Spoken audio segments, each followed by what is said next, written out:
14 na yata eh. 14 years. 14 years na. I grew up in Pasig.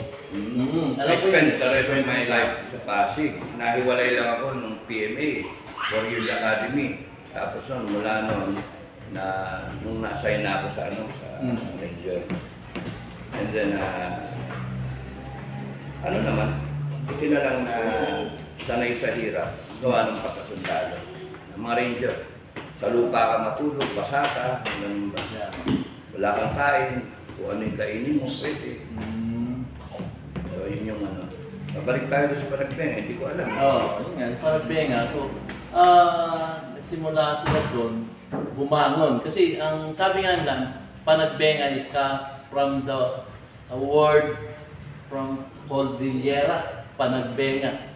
Salita ng mga Cordillera yun na ang ibig sabihin, nagbo-bloom na nga, sumisibol ng muli. Parang rising from the ashes. Oo, sumisibol muli. So, swerte ko kasing isipin na lumilindol tayo ngayon. Ang dami ng nararanasan natin. Ang ating gobyerno ngayon. Hindi lang lindol, delubyo. Delubyo na. Kung baga, Baguio City ay nagkaroon ng mga disastrous event noong 1990, sabi nga ni Sir Dados.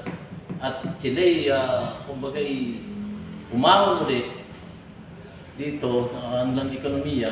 Dito naman sa ating politika parang dilubyo na nga, sabi nga ni Sir Dados. So ang hirap ng kasi nagsimula tayo Sir Dados dun sa mga paratang na gani pwede pagsabot kasi si former DG Bantag. Sinundan ni Congressman Teves na puro puro ba yung tawag? Publicity, black propaganda. At saka parang kampi ni Duterte. Si si Pastor, si Buloy. Yun nga, bago na naman to. Sabi nga, nananawagan si Pastor Kibuloy para humingi ng suporta. Parang nanonood kayo ng sine. No? Tignan niyo yung parang Marvel o kaya DC Comics, di ba? Yung sine na yun. O yan, Lord of the Rings, di ba? Kung panonoorin mo yung isang part, baka mawala ka. Kaya kailangan maganda, panoorin mo yung buo o nakikita mo yung buo. So, sa lahat na nangyayari na yan, magkakonekte sa isang plot. Yun, isang plot na simple, parang madaling maintindihan. Taong bayan, madaling maintindihan. May presidente na gustong gayahin yung footprint ng tatay niya. Kaya sabi ko nga na in one of the kanilang interview yun, kay Jojo, yung De Guzman. Jojo De Guzman, sabi ko na you're nothing but a second-rate Reinhardt. Pusika. So, ginagaya yung tatay niya, yung game plan. You have a president na ginagaya. Why? Because bumenta yung tatay niya. Kaya nung kumpanya, he tried to show na he's just like his father. Pati yung boses, pati yung mannerisms, etc. Pati yung walang binabasang gano'n. Pero yung presidente na, siyempre, basa-basa na, nagkakamali pa nga. Meron. Kaliwat kanan, gitna pa. Hindi niya kayang talunin yung tatay niya. Wala talagang binabasa yun. Tsaka yung tatay niya, alam yung ginagawa. So, anyway, you have BBM. I may be wrong, I may be wrong. This is just my opinion. You have BBM trying to show that he's just like his father, if not better. Definitely better than Duterte. Yun yung kanya. Ayaw niya pakita na ginagaya si Duterte. Hindi niya kayang gayahin si Duterte. Hindi niya kayang gayahin yung tatay niya. Because yung dalawa are strong leaders. BBM is sadly weak leader. According to former President Duterte, weak leader niya. No, not only to, according to Duterte, Filipino people nakikita na he's a weak leader. Nung kay Duterte, sinabi niya, yun yung pananaw ni Duterte. Alam ni Duterte. Ay, makinig ng taong bayan. Ako, di ako nakinig, binoto ko eh. Pero nung ngayon, after almost magto 2 years na tayo in 4 months, kita mo talagang weak leader. May namatay, hindi puntahan. May sakuna, nasa party siya. Diba? May nandun ka sa bansa na kung saan ka pumupunta, inuuna mo yun, pero kawawa naman yun. Saka may binalabas ng evidences Evidences na nagpapatunay na at yung time na nagaganap yung sakuna at yung party, sabay. Yung matay siya ng kasal. So, bad talaga.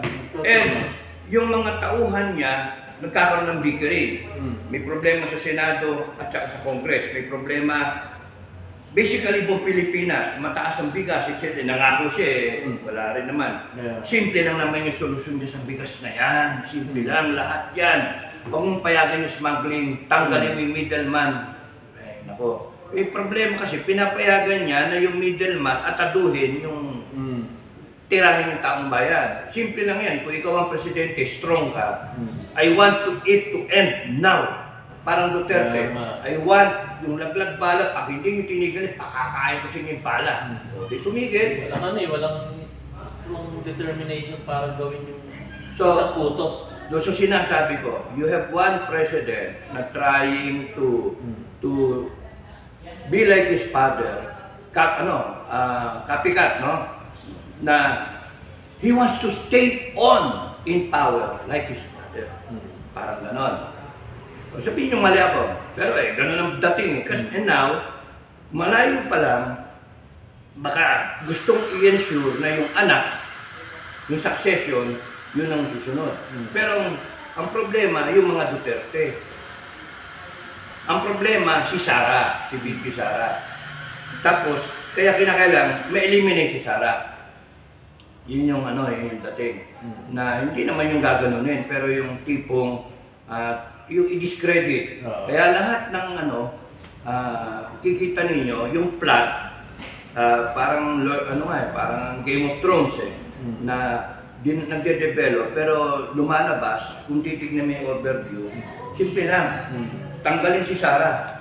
Tanggalin si Sara o kaya baguhin yung sistema kasi hindi kayang talunin si Sara sa presidential election. So, mangyari. Takot na takot sila kay Sara, takot na takot sila sa mga Duterte because ang tao mahal yung Duterte. Kasi malakas talaga, kahit aminin natin hindi, malakas talaga si Sara Duterte. Oo. Yan ang yan ang talagang... Now, yung kay Sara Duterte, bakit malakas? No? So, it could be yung father kasi nag-perform.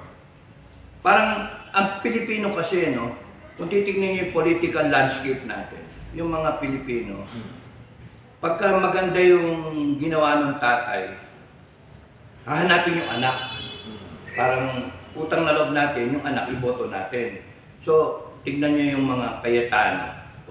Ayun, dyan dalawang mga Cayetano, nauna yung tatay. Diba? Tignan niyo yung yung mga Hoson sa Nueva Ecija. Tignan niyo, ang dami. So, pati Marcos nga, kita niyo binoto pa si, diba? So, ganun din yung nag-perform yung tatay, and then si Sara mabango. Isa yon dahil sa pangalan. Pangalawa, dahil sa on her own right, si Sara right now is the best performing government official. Number one. Number one yung agency niya. So talagang magaling si Sara in her own right. Kaya lalong delikado. Paano si Tambaloslos? Hindi siya pwedeng maging presidente. Bakit kinakailangan maging presidente si Tambaloslos? Bakit kinakailangan matalo niya si Sara? Para pagka kay Tambi na, may ensure yung isa naman. Yung anak ni si Sandro. So, dynasty yung nangyari. So, ang problema, pagka si Sara nag-perform na maganda, ang susunod, sila Pulong. At saka si si Baste. Baste, oh. O, yung hapon Duterte niyan. Wala silang pag-asa. Kaya hanggang yung palang, Kinakat na sila. tirahin mo na. Yung problema, taong bayan, marunong. Hindi nila maloloko taong bayan. Unless, sadyain talaga na ginagagawang taong bayan, binabayaran ng taong bayan para mahati. Kaya kita nyo ngayon yung sandamakal yung ayuda, yung mga ganun ba, bayaran. Kahit matino yung ibang taong bayan, alam yung nangyayari. Pero pinapahiram nila yung nakawan sa pera ng taong bayan, tapos yun din ang gagamitin, kikisay ka sa sariling mantika, yun na, babayaran yung taong bayan. Imagine, ang una kong alam dyan, yung MAEX, IEX, tapos meron tupad, tapos dati na yung 4-piece. Tapos ngayon, akap. You know, Nalaman ng akap na yun. whoever will, in the turn of events, whoever will run the government, be it a new set of politicians or the armed forces, the military PNP, whatever will be the outcome. Kasi you have 7 scenarios to choose from, sinabi ko. 7 scenarios. Gusto ko rin malaman yun, 7 scenario. Ang sa akin, dapat tanggalin yung ano na yan. I-outlaw. Tanggalin yung mga ayuda na yan. Because kitang-kita na yung ayuda, gusto mo tamad ang Pilipino. Yun nga. Aasa ng aasa sa ayuda. Totoo. Wala kang pag-asa. Walang pag-asa yung bansa ninyo. Walang pag-asa. Kasi konting bigay sa iyo ng rasyon, 5,000, bibigyan ka. Hindi na ako Tamad ka na. Hindi ako tatrabaho. Yan, hintay mo lang every month. May ID. Utang na loob mo ngayon, the Filipino trade, utang na loob, na kahit diktahan ka ngayon ng barangay captain mo kasi may utang na loob na sinama ka to sa ayuda, o kaya doon sa DSWD, kung sino yung sabihin, yun ang iboboto mo. O, paano ngayon yun? O, they continue to propel themselves in power, kung sino may manako po, using taxpayers' money. Kaya nga, kung sino man ang uupo, gusto nyo tumino ang Pilipinas, Filipino people, gusto nyo tumino ang Pilipinas. Kinakailangan niyang ayuda na yan, tanggalin. Tanggalin. Paano yung gagawin? Paano ngayon kung may mga tao na nangangailangan ng tulong? On that specific occasion, tsaka ka tumulong. Oo, tama. Wag mong i-legalize na. Lagi na lang, nandiyan na. Lagi. It's just like ganito guys, guarantee letter. Ako mismo, PWD na ako, di ba? So, inatake ko sa puso. That time, humingi ako ng tulong, pero yun na yung specific na sinasabi ni Sir Dado na doon ka humingi ng ayuda. Yung time na inatake ko sa puso, wala namang problema, wala akong pera. Ang binabayaran ko sa Philippine Heart Center is 480,000. Saan ko kukunin yun? Doon ngayon, papasok yung sinasabi ko Sir Dado. Kung yung situation, doon ka humingi ng ayuda, hindi yung papangako mo sa tao yung ayuda na yun. Wala, kaya strategy ng mga ano yan eh. Ang daming, kaya nga gulo-gulo ng bansa natin. Anong date niyan? 24. No? Tomorrow will be 25. Okay, 24. 24. The 25 natapos yung people power, di ba? Umalis si Marcos. So yung 24 ng gabi, pinaka-critical. 24 ng gabi. So yun yung nagtatalo kami ng isip noon kung anong gagawin namin if the order to attack is given. Imagine yun, ha? This is the anniversary. Parang ito yun, 24. Di ba? This night. Pumunta ako talaga dun sa kay John Kitley. Nakita ko yung likod ni John Kitley. Nandun siya, nag-a-announce siya. Nandun si Colonel Siron, si Grac Victor, class 79, Colonel Siron, sino pa ba? Noe Wong, yung naging ambassador, class 75 yun. So nandun sila, panay mga DND personnel, dun sa Jacinto Building, dun kay Dito sa sa Kabyan. Bima pa, sa Manila. Sa Manila. Punta ako nun. nirekon ko. Sabihan ko nga yung gwardiya na umuwi pa yung gwardiya, he can attest to that. Dilima yung bala niya na tingga-tingga pa. Sabi ko, wala kang papapasokin dito, yung pumasok dito pumilit, barilin mo. Magtira ka ng isa, barilin mo yung sarili mo. Sabi ko ganun. No, never surrender eh. Pero sabi ko, ako, yung tropa ko, ang mauutusan na lusubin kayo. Sabi ko ganun. Pero, huwag na mag-relax ka lang. Hindi kita lulusubin. Nasabi ko nga sa'yo kung paano. Sarado mo, ilak mo.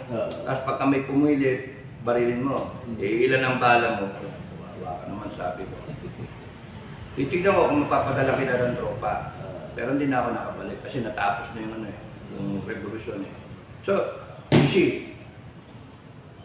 ilang taon? 38 years. 38 years.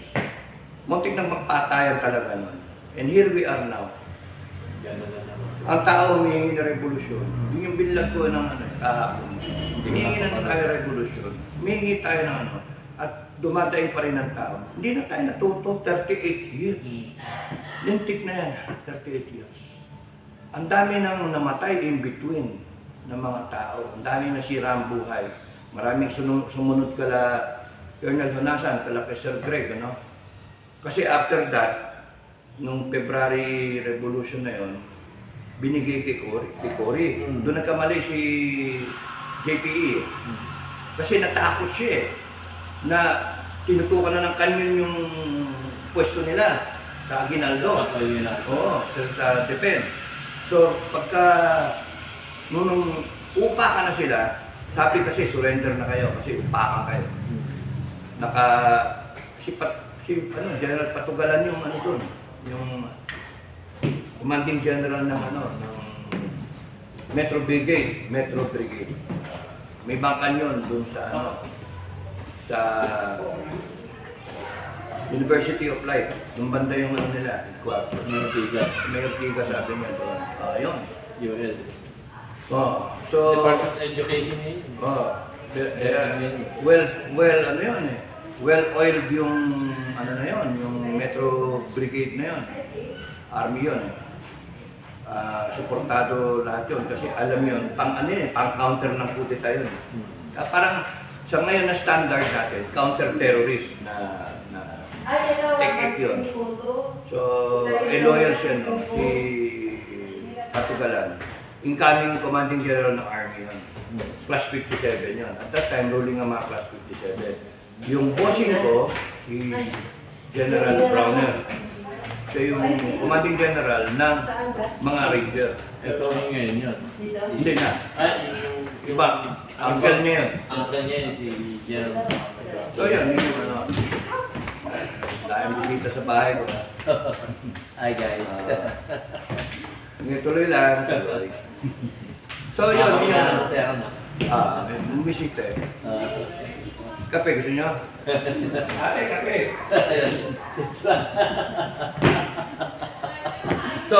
So yun. Ang punto, 38 years ng dinaanan, tumanda lang kami, and now you hear people clamoring for change na naman. Ano ba yan? And then, ayan, Marcos na naman. Di ba? Marcos Sr. and then Marcos Jr. ngayon. Baka malaunan, if we have change, and if we do not go for the change in the system, kaya sila sabi ko, kasi sabi ko, ang problema hindi lang yung puno eh, yung ugat eh. Oo eh. Kailangan mag-bulto siya. Kaya mo talaga. If we do not do that, you will end up Marcos the third. After a few years, after 30 plus years, 20 years, meron na naman Marcos the third. So, ang dapat, hindi lang yung people power na. Hindi nga. Hindi na. People power na. Pilipinas, Diyos ko. Alam na nila yan eh, paano hadlangan yan. Hindi yun yung point. Ang punto ko, ang daling sabihin ng mga Pilipino, uwi kami dyan, o kaya sasama kami, nasa likod kami, people power na. ang akin ang sinasabi ko, and I want you all to realize, no? It is more than saying na people power na. Kailangan isipin nyo, why are you doing it? Why? Because you want change. It doesn't end na going there sa kalsada, and then magpalit ka ng leadership, and then uwi na, tapos nung trabaho ka na ulit, kanya-kanya na naman tayo. Ay wala, uulit yung cycle. Naroon pa rin kasi Yung sistema, yung puno. Bakit ba may korupsyon sa gobyerno? Kasi nga, balik tayo sa EDSA 1, ibinigay ni JPE sa mga politiko ni Cory na ang nangyari, yung ganyan. Ayun. Bata Ako ko. mo ba yan? Ako mo. Ha? Ako mo. Matigas sa ulo. So yung ang ano doon, ang kinakailangan yung mga tao higit pa doon sa hilingin kasi tignan mo nangyari pinasa ni JPE doon kay Cory. So ang nangyari, ito lang tandaan nyo, if ang mangyayari ngayon is parang military ang papapel na gusto ninyo. Pumapel ang military. Sinasabi ng marami na armed forces pumapel na kayo. Do you really want that? I'm telling you, no. Ako, pupwede. Sa akin pupwede. Pero... No. You're trying to imitate EDSA 1. EDSA 1, hindi na kayo natuto. Nandun sila Enrile, nandun sila Greg Honasa, nandun yung mga RAM. And then, nung nagigipit na sila, humingi sila ng tulong sa mga sibilyan, tumulong ang sibilyan, tapos si Cory nakaupo. After nung nakaupo si Cory at hindi sila sang-ayon sa ginagawa ni Cory, Ganun na naman. kudeta na naman. Sige, gusto ninyo mauna ang armed forces. Tapos nang upo si Sara. Paano? Pagka hindi masaya at hindi nabigyan ng mga pwesto, Ganun na naman. wala tayong katapusan. Paulit-ulit. Wala tayong katapusan. That's why ang armed forces, matatalino, ayaw nilang ma-involve. Ayaw na namin, ayaw ganun ma-involve ng armed forces. That's yung mga tao, mura kayo ng mura, kasabihin, nabusalan na, nabayaran na. How could you tell things like that ng armed forces at PNP binayaran na? Ang lulupit ng mga taong bayan. You have no right to say that because yung mga armed forces ninyo, nagagalit ako doon, yung mga armed forces ninyo, nagbuwis ng buhay. No? Lumaban yan para ma-maintain ninyo yung buhay ninyo ngayon. At hanggang ngayon naman. Hanggang ngayon, nandyan sila. Yung mga na-retire, hanggang ngayon, naghihirap yung iba. No? Ako nga, walang pensyon eh. Tapos nun, here you are, ang dali-daling sabihin na nabusalan na. And mind you, may mga nagko-comment na, si Pinoy Survivor, natakot na. Nabayaran na. Pati yung si Macanas, nabayaran na. Natakot na. Ang mga walang yaka yung mga nagsasalita ng ganon. Hindi nyo nakikita yung dumadaan sa damdamin at sa utak ng mga nanilbihan. Hindi ko nabasa yung mga comment doon. Marami. Ano dahilan nila? Ano dahilan nila? Wala lang. Inaano lang nila na in-expect nila nagbablog. Teka muna kinasuhan yung tao eh. At saka hindi nyo pag-aari yung oras niya. Si General Macanas, no, in fairness, si Maki, nag-ano yan eh, meron siyang outreach program, no, sa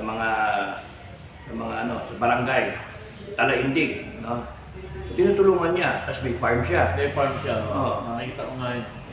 Now, malay ninyo na he was advised by his lawyers na wag muna, hinay-hinay na muna kasi may korte tayo eh. Ganun. Ikaw, huwag kayong mag-ano, huwag kayong nag-expect. Yung sugod na sugod tapos mali pala yung pagsugod. Kaya nga ang sabi para yung iba nating mga kasamahan, mga Pilipino, sinasabi si Browner na bayaran na. si Acorda na bayaran, etc. That's foul. No? Hindi magpapabayad yun. Ang disiplina ng military, alam naman natin talagang sa eskwelahan lang sa Camp John Hill, di ba? Tapos pagka nagkaanuhan na, iyak-iyak kayo, sana kayo yung mga armed forces. Eh, binastos ninyo eh. Yeah. Huwag yung babastusin yung mga kasundalo natin. Because alam nila kung saan sila gagalaw, kung kailan, at kung sino ang papaningan nila. Alam nila, you don't have to tell them. Ang tanong nga lang yan eh, buti pa sila, alam nila yung timing. Alam nila yung timing eh, kayo, titigas ng ulo eh, sinasabi ng iba, nauna, or pinapasukan lang ng troll na para ma-checkmate kayo. Ngayon na, and then magkaano ka, and then fizzle out. Parang, sugo nung kino-complain natin. Kasi nga, ang dyan, gusto nila, what will work for them is, gaya ng tatay, sabi ko sa inyo, ginagaya ng tatay, extension, baguhin yung constitution, and then, declare kay martial law. Now, what is the reason ng martial law? At that time, take yung ambush and relay. So, kung magkakaroon ng rason na itong copycat, magkaroon ng rason para magdeklara ng martial law. Yun ang masakit. Ano, gusto nyo? Yun ang masakit.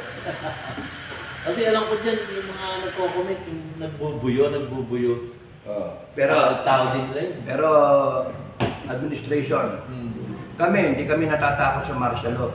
No? Subukan nyo mag-declare ng martial law, yari kayo. Hindi talaga. Lilitaw ang talagang kalaban ninyo. No? Maglilitawan yung kalaban ninyo. Akala ninyo, di ganun kasimple ngayon yung mag-martial law. No. We have gone through it already. Alam na namin yung ganun-ganon, no, yung pasikot-sikot. Kung yung unang punto mo sa isang lugar, kakapaka-paka pa eh. Yeah. Ngayon, second time around martial law, Alam na. alam namin kung ano yan. And yung mag-implement ng martial law is PNP at saka AFP. Mahahati yan. I'm telling you, mahahati yan. Mag-declare kayo ng martial law, civil war tayo. Ano na mangyayari? I'm telling you already. Kaya, mga bobo, huwag kayong mag-declare ng martial law. Pagka sa naranasan na natin yun. Di kaya ano ba? People power. Alam na nilang i-anticipate yan. Tapos martial law. Alam na rin ng tao. Vice versa ba? Hindi matatakot ang tao. Oo. At saka maglilitawan yun. No? You'll make it easy for the CPP and PNDF to recruit people. Do you want that? Babalik na naman sila. Do you want that? Babalik na naman. And then you will have so many terrorism activities in the metropolis. Do you want that? And, yung sinabi ko yun na si BBM, the reason why he is still in power, dahil sa tatlo, Duterte, Sara, at saka Taong Bayan. No? Now, sa ibang perspective naman, BBM can be still in power kung may martial law. At saka, kalimutan. Sorry, kalimutan. Wala naman siyang rason para i-declare yung martial law. Pangalawa, naalala ko na, kung magkakagera with China. Okay. Okay? May ano yan, may possibility. Ayaw kong turuan kasi itong baka matuto itong mga advisor eh. Ayan. Hindi, kasi if there is an incident in West Philippine Sea and that escalates the situation, no? And that triggers a closer alliance with our allies now, especially US, and might trigger yung mutual defense, no? We will be in a state of war. And we cannot just change our yung plight natin. We have to support yung armed forces natin. And then call to active service, etc. He will stay in power. Yun yung, pero ang tumi na nun, di ba? Mag-create ka ng, pwede nilang gawin yun.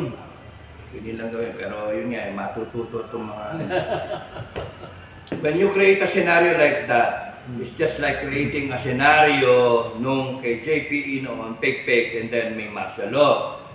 Ngayon, kung ayaw nilang maulit, masabi, wala kang originality, gamitin mo yung martial law, mag-fake ka rin, and then gamitin ko niya rin kay Pastor Kibiloy na yan, Kibiloy. Gamitin niya yan, o sige, instigate. Sabi, Pastor, sige, kami na, sunod na kami. O, gamitin yung Rally 25, yung rally bukas, o ano man yung kakainat niya bukas. And then magro-roll over. And then, enough for the government to declare, boom, kunana, martial law. Diba?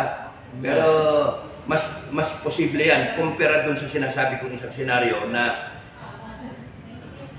mag-escalate kayo bigla sa West Philippine Sea. Duwag weak leader kaya takot yung mga yan. Pero kung ano, from my point of view, gano'n ang tirada para ma-escalate mo, alam mo naman hindi, yung kumbaga sa ano, dadaan ka sa tightrope, yung dadaan ka sa alanganin na ano, pero alam mo yung resulta. Calculated yung ano, yung risk mo. Kasi nandiyan yung kano nandiyan yung kaibigan mo Ang dami Daming hanin na yan. Yung beses? Head ka. Ilan ba yung ginto na deposito? Ang dami nun. Pinangako yun, bago na yung mag-election. Ganun ba? Oo. Buti ka pa, alam mo. Sa Facebook, ano yan ang mga vlogger talagang sabi, yung mga nihidodonate lahat yan, mga ginto ng mga nakarang Marcos. At ito ang magsasalba sa ating bansang Pilipinas. At kayo, magkakaroon kayo ng ginto. Meron ang daming vlogger na gano'n. Kilala natin yun, yung mga vlogger. Kaya naputol yung mga tao. Mataas expectation, wala naman ng ginto. Yung mga ginto na yan, Talano Gold. Kung nabalitaan mo yung Talano Gold. Alam ko yung Talano Gold. Yung Talano. Parang napaka-imposible nga. Isang titulo lang ang Pilipinas. Bakit hindi na ano ng Kastila yun? But anyway. Plus yung Borneo. Wala sa atin Borneo. Yung ano, yung Sabah? Oo, yung Sabah. Former Borneo yan. Hindi naman Sabah ng ano yan. Kung alam nyo guys, ang Sabah, nung araw, Borneo yan. Pag nakikita mo yung mapa ng Pilipinas, may ulo yan, may kamay, parang ano nga parang langgam. Alam mo yung pagka sinasabi kasi Sabah, ang natatanda ko si Senator Bakit? De Lima. Bakit? Ano? Sabah. Joke.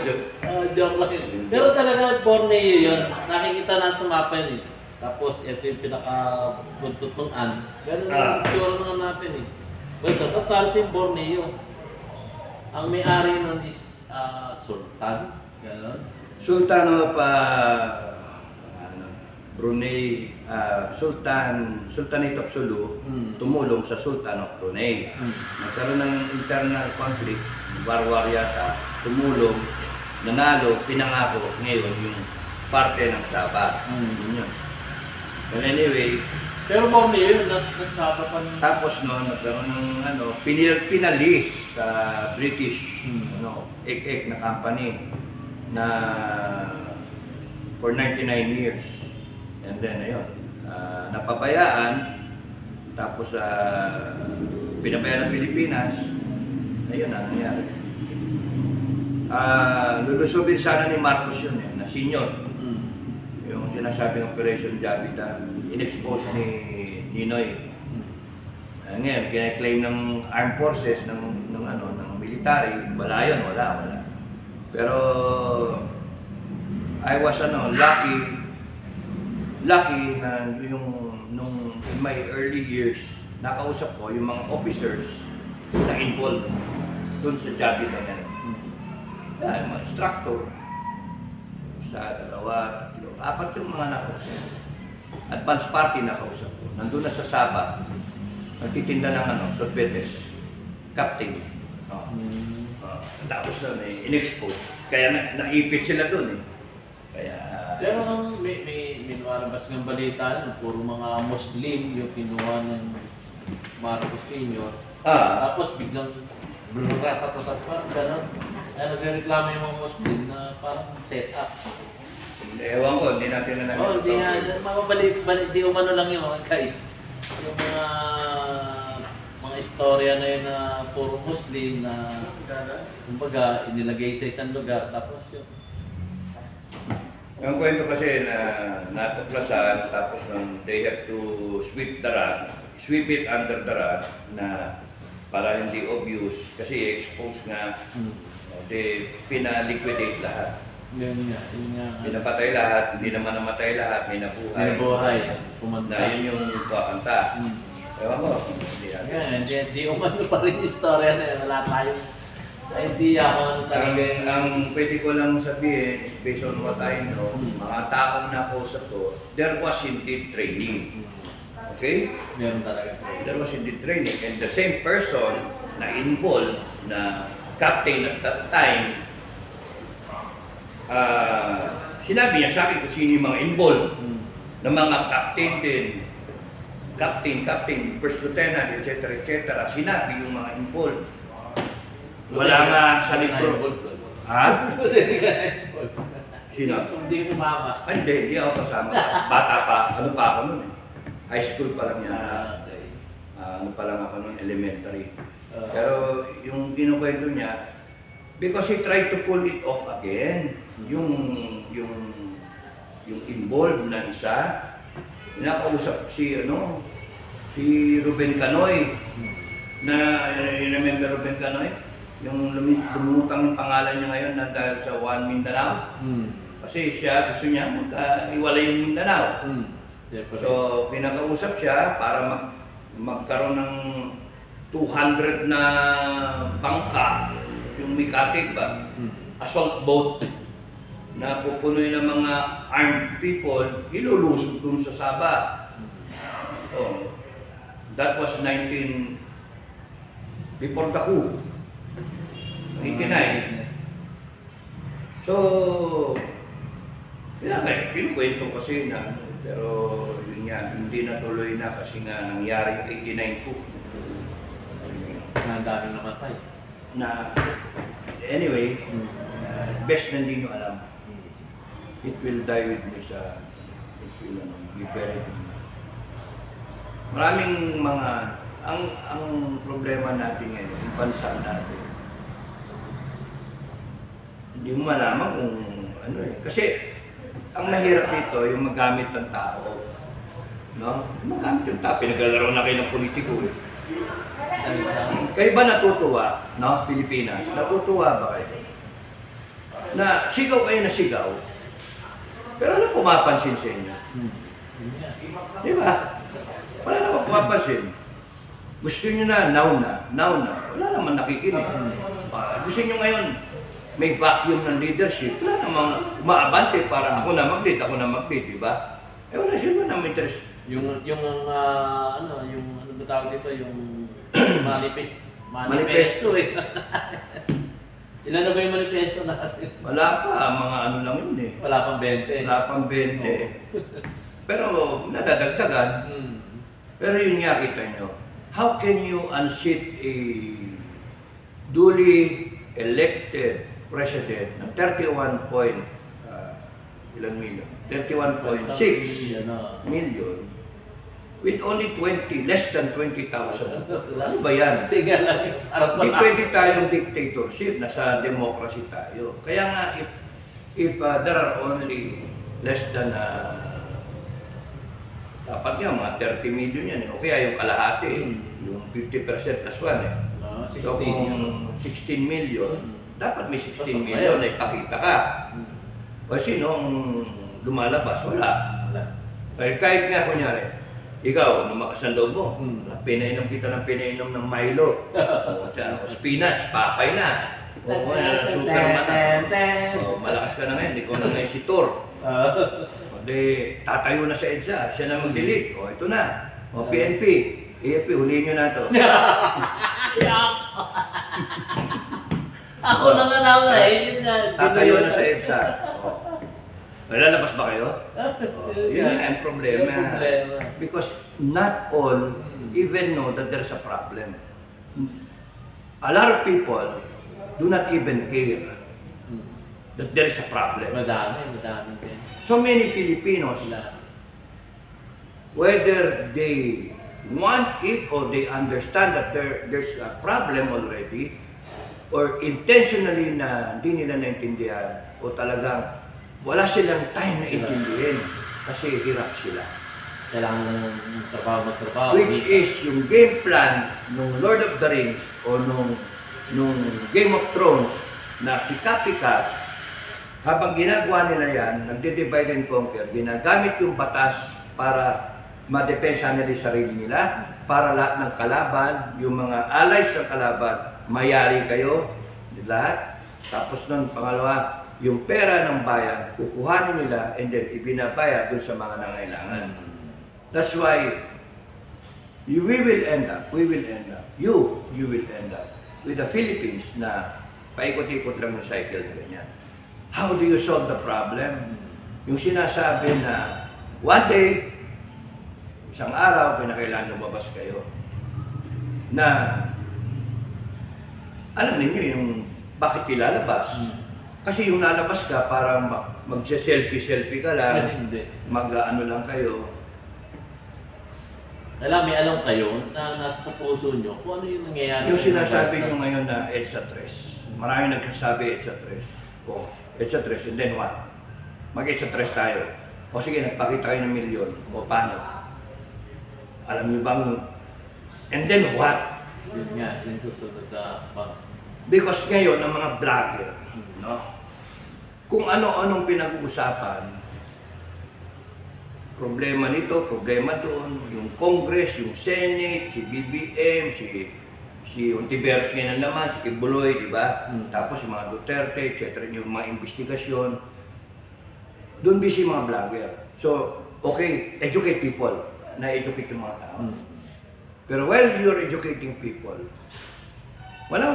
ano talaga yung problema? Yung root cause. Oo, yung root cause ng problema. At saka yung solution sa problema. Kasi hanggang di tayo aware kung ano yung root cause ng problema at kung ano yung solusyon, anong gagawin mo? Mag-edge na tayo? Yun na yung solusyon?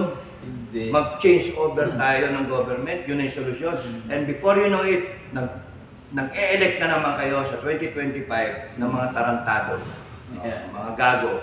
Konting pangako, nakuha na kayo. Konting bayad-bayad, nakuha kayo. And then meron pang problema sa COMELEC. Even COMELEC is part of the problem. So, gusto yung isara ang Senado, gustong isara ang Congress. Idamay na yung COMELEC. Why? Are you happy with their performance? Tignan niyo mula 1986. 86. 30 years. Ano nangyari doon kay Miriam Defensor Santiago? Wala. Siya dapat yung presidente doon. O ba't siya natalo?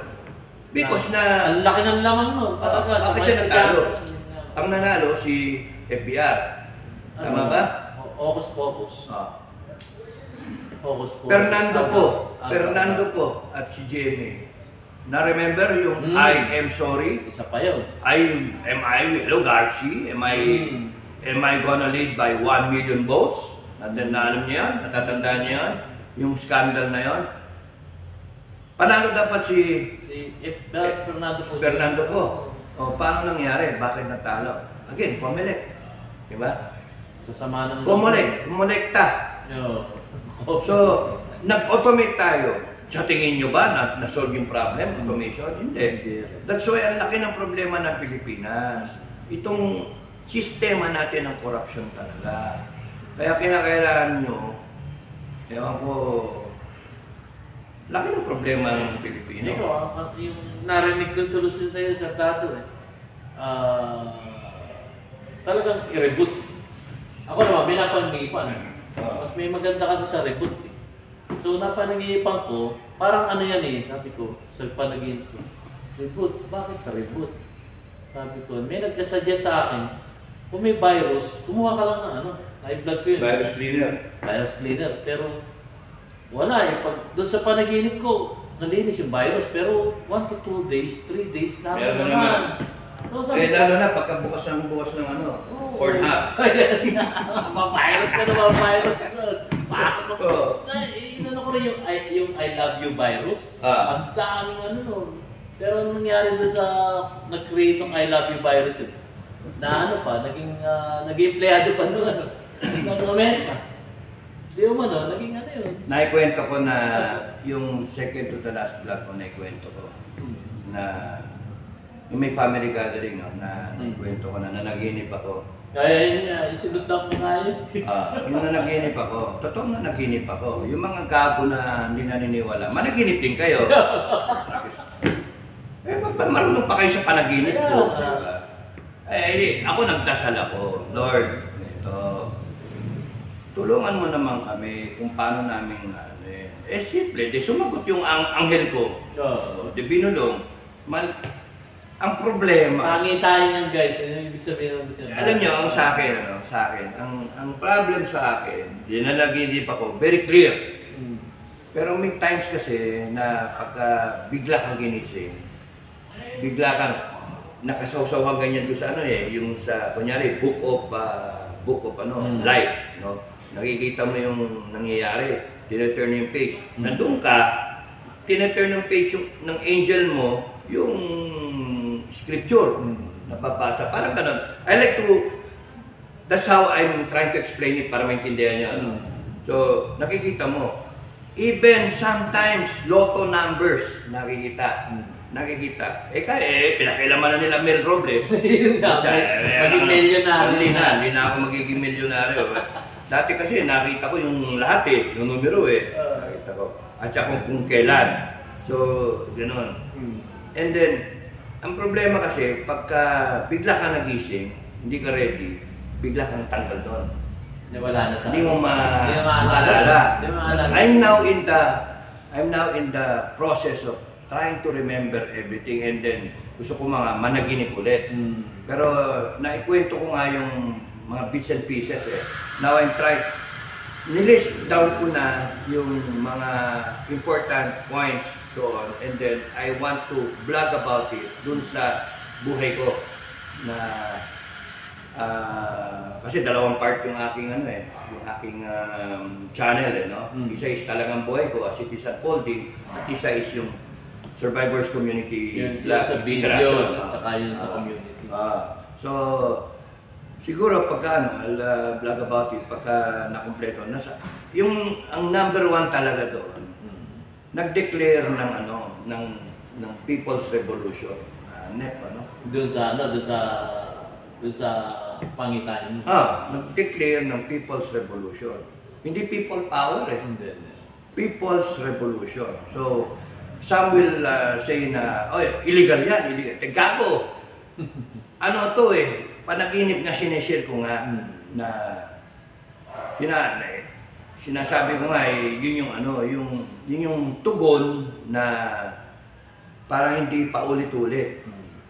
Kasi yung puno nga yung puno na ugat. Kailangan ng nag-declare ng People's Revolution. Yun yung unang-unang People's Declaration. Okay. People's Declaration. So, pakinggan nyo na yung vlog ko doon pagka I'll try to remember. So, related siya One, declaration muna ng what we are. Kasi, revolution to ng taong bayan. Yun.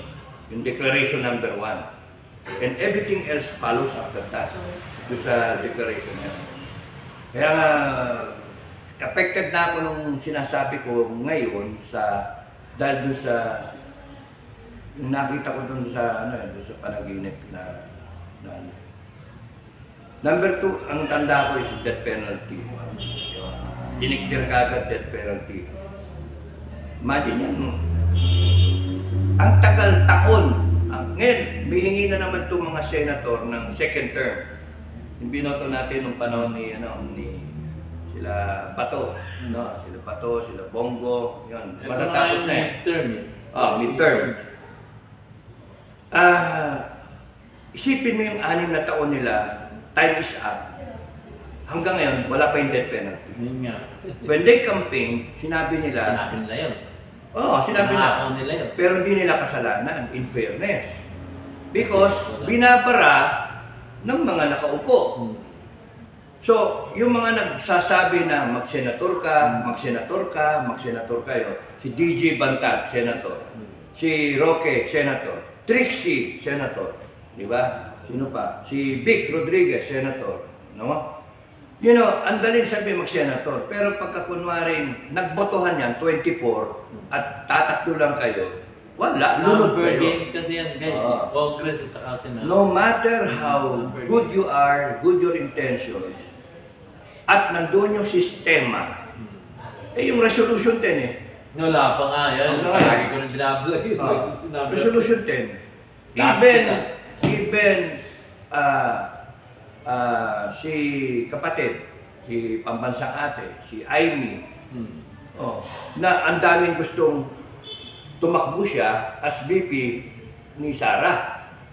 Or kaya maging VP siya ni Sara pagka nagkaroon ng changeover. O kaya patawarin siya. Alam niyo sa akin, pati si, tugtungan ko na, pati sila Tolentino na magaling. Schoolmate ko yan, ha? Bugate. Magaling si Lourdes School. Magaling si Tolentino, magaling din, si Pimentel. Hindi naman, he takes may sense siya. And all the other senators.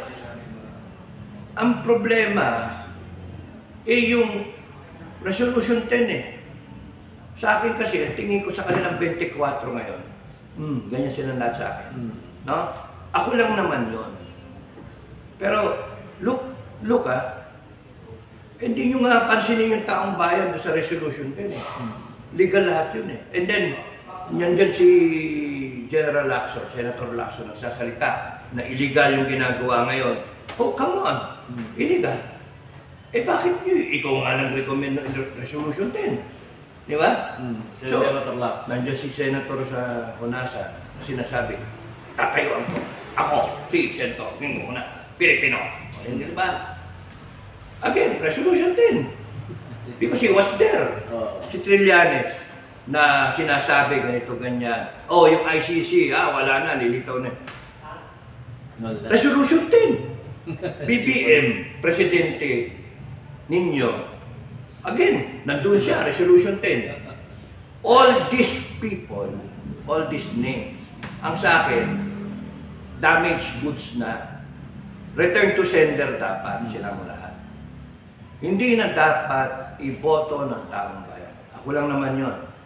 Pero kung kayo, nagpapaloko kayo sa mga salita ng mga yan, nasa bahala kayo. Yan ang gusto ng Pilipinas eh. Lulukoy kayo. Continuous. Sir Tato na na yung sa iyo, may narinig ako sa iyong report. Ako naman, pagkatapos kong kumuha ng mga antivirus at hindi rin alis, kasi naroon pa rin eh. So, ang sabi ko nga sa vlog ko, Palitan. amin na yung computer na yan dito, ang dami mga installment na dito. Mag-ano lang ko, hindi nyo kaya i-cash yung bagong desktop. Okay, sige, nandun tayo. Palitan nyo. Now, ang problema, ngayong nagpapakilala na, sino yung maingay? Maingay si ganito. Sino yung ganon? Sino yung ganyan? And then, may tumatayo na umaangat na leader. No? Pagka nakita na pumupuntos na, naglilitawan ngayon yung iba, na nakatago ngayon. Yun yung problema eh. Maraming lilitaw na magaling, na ganun, etc. Alam nyo ba pagka kunyari nag-reboot tayo, maglitawan dyan yung mga nakatago ngayon? Why? Because they want a portion of the pie. Kaya ngayon na naging problema, naging handicap nung panahon ni Cory, na nung sila yung naupo, ang daming kala mong ang babait, ang titino, yung pala, nung nakatikim ng pera at ng power, kami naman. Di ba? So, 38 years tayo. Ulit-ulit. Alam nyo ba, dapat nga standard ng isang senator at ng isang congressman. Nagsimula yan. Putragi sa akin yan, firing squad yan, pagka mayaman eh. Talagang sa totoo lang, firing squad para sipin mo, ang hihirap lang yan dati. Ngayon eh. Ang yayaman ngayon, yung mga ganun ba? Eh hanggang hindi nga binabago yung sistema, walang mangyayari sa atin. Paulit-ulit tayo, lagi tayong galit, lagi tayong griping, lagi tayong umiiyak, lagi tayong hilahod. And ang masama dyan, gaya nung sinabi ko sa inyo, yung puno dati ganito lang, ganyan lang ang laki. Kaya mong yung mga whip ang tawag eh, yung 1 year old, kaya mong ganun-ganunin. Kaya mong itumbang ganyan, di ba? Pero habang tumatagal, lumalaki. Hindi mo na kaya eh. Oo, kasi mabibilang mo yun. Pagka hinati mo sa tayo, ilan yung circle Tingnan mo, yun at ako, right now yung puno, 38 years na. 38 years. 38 years na rin. Yun. Kaya nyo bang itumba yun? Malaki na yun. Nakilalagariin nyo. Malaki na yun. And kahit lagariin nyo yun, tabasin nyo ng tabasin, tutubo siya. Kasi yung root system niya, extensive na. The root system, I would like to stress, people in government now, yung connections nila sa mga businesses at sa mga offices, very extensive na. Yung connection mo sa COMELEC, yung connection mo sa BIR, yung connection mo sa Customs, yung connection mo sa Armed Forces, saka sa PNP, virtually in all agencies, extensive na. Kahit na simentoin mo pa yung palibot ng puno na yan para hindi lumitaw. Kung mapapansin nyo, ito, totoong nangyayari to, makikita nyo yung sidewalk, pagka nasa malaking puno, itutulak niya kahit gano'ng katigas yung konkreto na makikita nyo, nagkakrock, lumilitaw ni yung puga. Kaya nga walang mangyayari sa atin kung hindi niyo iintindihin yung pinaka-problema. Maglalagay kayo ng ilalagay ninyo, kunyari, tanggalin niyo si BBM o ipalit niyo si Sara. The same system. Ganun pa rin. We will end up, Sara may be pure. She's very pure. O paano ngayon yung mga nakapaligid? O diba? Panay mag-take advantage.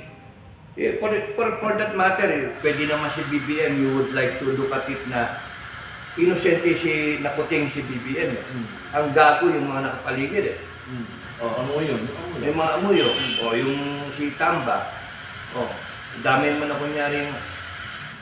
paano ngayon yung yun nga, because the system allows it. So, are we attacking the right problem or are we dealing with personalities na nalilingan tayo? Ang talagang problema talaga is yung sistema. Bakit nagkaganon yung sistema? Kasi pinayagan natin. Kasi may konstitusyon tayo na pumapayag sa ganon. Kasi meron tayong mga politiko na ginanon yung sistema to favor them, and here we are now, umiiyak. You know, balik ako yung panaginip ko. Ang gusto ko doon na parte yung isa eh. Yung resolution 10, may tapat yun na na declaration number 10. Umabot na ako hanggang 12 yung natatandaan ko hanggang 12. Hindi ko maalala yung yung iba, no? I'm trying to recall. Yung 8 maganda. Happy ako doon eh. Ano ang dapat na, itapon ko sa inyo, ano ang dapat na state policy sa taxes? Ano ang state policy sa taxes? Taong bayan, makinig kayo. Sagutin nyo ito ha. Maganda ito eh. Nagbabayad ka, nagtrabaho ka, kinuha ko yung pera mo, 30% tax. May bat pa nga, di ba? Etc. Pero yung tax kinuha ko, di ba? Pagka matanda ka na, o PWD, may exemption ka na. Okay. So yung mga kumakayod ngayon, mga 18 years old nagtatrabaho pataas, 20 plus nagtatrabaho. Kung kinakaltasan ka ng tax lagi. At pagka hindi, merong punitive na so pagka hindi ka nag-declare ng tax, at may meron kang kulong, pagka hindi ka nag-declare ng tax. Pero, anong guarantee na yung pera mo, na pinaghirapan mo, gagastusin na maayos? Yun nga. Kaya nga yung Declaration 10, Declaration 8, 8 eh. Ang ganda nga yung pan dun eh, kasi 8, infinity, bumabalik sa'yo. No? So, yung Declaration 10, the way I recall it, the state policy is the state will ensure, that's how it was worded, the state shall ensure that the people's taxes will be properly spent, di ba? Accounted for, ganun yung wording. And then, ibabalik sa'yo. Putragis, paano yun? Ibabalik sa'yo. 40 years, 60 years, 80 years. May span ng 20 years, makinig kayo, span of 20 years, na after 20 years, starting from 20 years old, at the age of 40 years old, crossroad yun, crossroad, mag-enjoy na ng bako, o magre-resign ako, magre-retire na ng bako, kasi meron na akong 20 years eh. Optional na ako. GSIS o kaya SSS. Tama? So meron na akong matatanggap. Armed Forces ganun din, may 20 years optional. So, at the age of 40, alis ka na. Meron kang lump sum. Pero ito, makakatulong dahil sa ibabalik sa iyo ng gobyerno lahat ng binayad mong tax, income tax, after 20 years from the time na nasimulan. So, kung kunyari nasimulan ngayon, 20 years thereafter, kung edad mo ngayon ay 30, after 20 years, eligible ka. Tama? Eh kaso, alanganin eh, di ba? So, bilang ka ulit, basta 20 years, 20 years. Ang punto, 20, 40 years old, tanggap mo. Ngayon, tanong, magkano yun? Depende sa inuhulog mo. Pwede ka makatanggap ng 500 lang, lahat yun. Walang interest. Ang pinaka-interest ay yung good governance. Kasi ginamit yung pera na galing sa iyo, pinahiram mo lang. Pinahiram mo yun yung state policy. Nagbayad ka, actually di bayad eh. Pinahiram mo sa gobyerno mo yung pera, pinagsama-sama yung pera ng lahat ng Pilipino na nagtatrabaho. Pinaghirapan. Yun ang keyword, pinaghirapan. Hindi pera ng gobyerno yun. Pera ng taong bayan. And up to this point in time, ano ba sinasabi ninyong ginastos yung pera namin? Ginastos ng Senado, ginastos ng Congress, yung insertion, etc. Yung Resolution 10, pera namin. So, kung ganun yung state policy na yung pera hindi kanila, hiniram lang para gamitin in 20 years, making it a point na kikitahin niya. May mga gastos na wala na, bye-bye, may mga ganon. Kasi sweldo, maintenance ng agencies, etc. Pero kung if you will do the math, yung mga kontra dito, ilagay niyo yung pangalan nyo, di kayo kasali. Ganun lang naman yun eh. Yung mga kontrapelo, ilagay niyo yung pangalan nyo at sabihin nyo, hindi kami sasali dyan, mga gago. O di wala kayong ina-expect sa gobyerno. Pero the state policy should be after 40 years, 20 years, at age 40, from 20 to 40, ibabalik sa iyo lahat ng ibinigay mo as income tax. No? As income tax, ibabalik sa iyo as rebate. So kunyari, compute natin, sumusweldo ka ng 20 monthly. 30%, 6,000. 6 times 12. 6 times 12,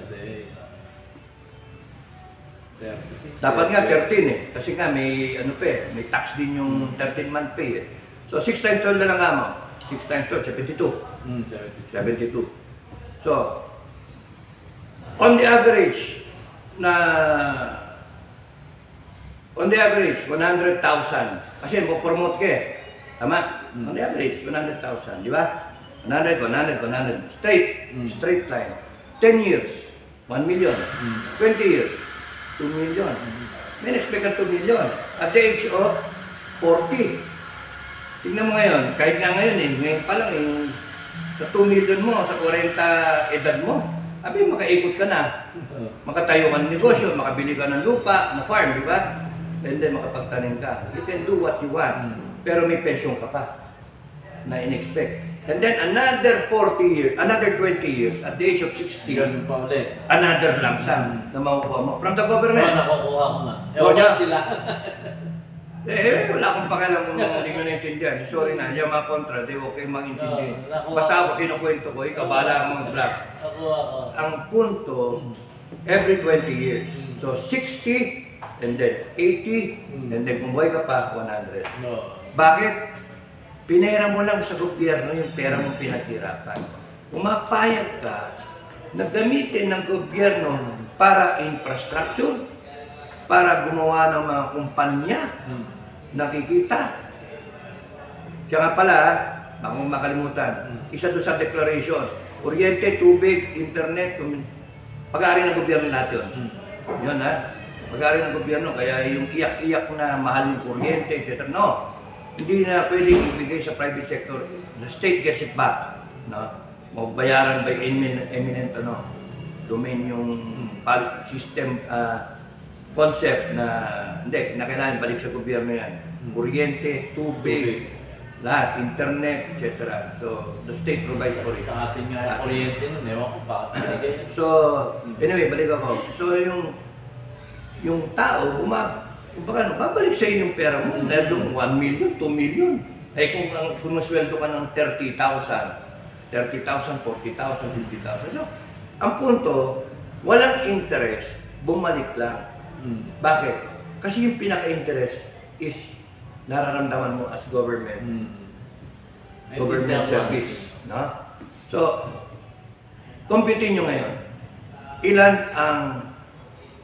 ang 40 years old ngayon? 10 million na kama. 10 million. 10 million. So, kung titignan niyo yung structure ng natin, age, no? Ganyan.